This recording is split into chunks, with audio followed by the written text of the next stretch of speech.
Éligibilité de Guillaume Soro, le président Alassane Ouattara botte en touche la décision de la Cour africaine des droits de l'homme et des peuples. Pour plus de détails, après le générique.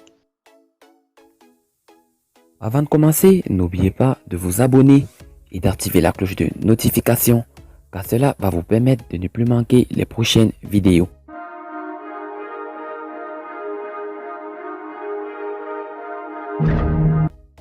La Cour africaine des droits de l'homme et des peuples a demandé aux autorités ivoiriennes de remettre Guillaume Soro en selle en ce qui concerne la présidentielle du 31 octobre 2020.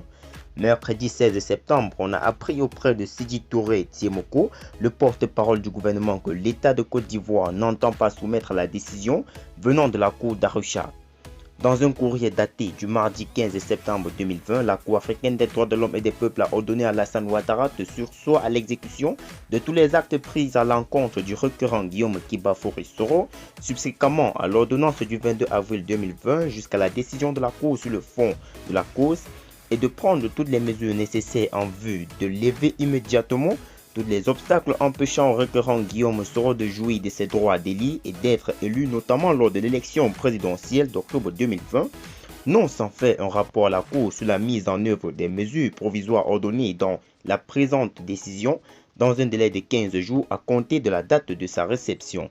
Les autorités ivoiriennes n'ont pas mis de temps à réagir à cette injonction de la Cour africaine.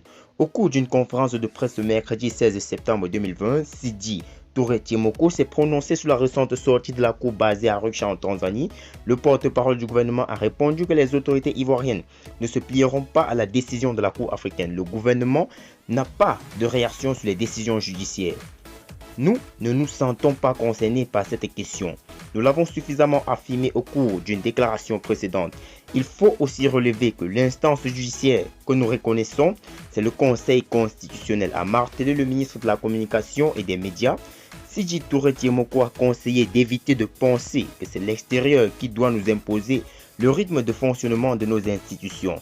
Pour rappel, la candidature de Guillaume Soro à l'élection présidentielle d'octobre a été invalidée par le Conseil constitutionnel car le concerné ne figure pas sur la liste électorale et est sous le coup d'une condamnation judiciaire.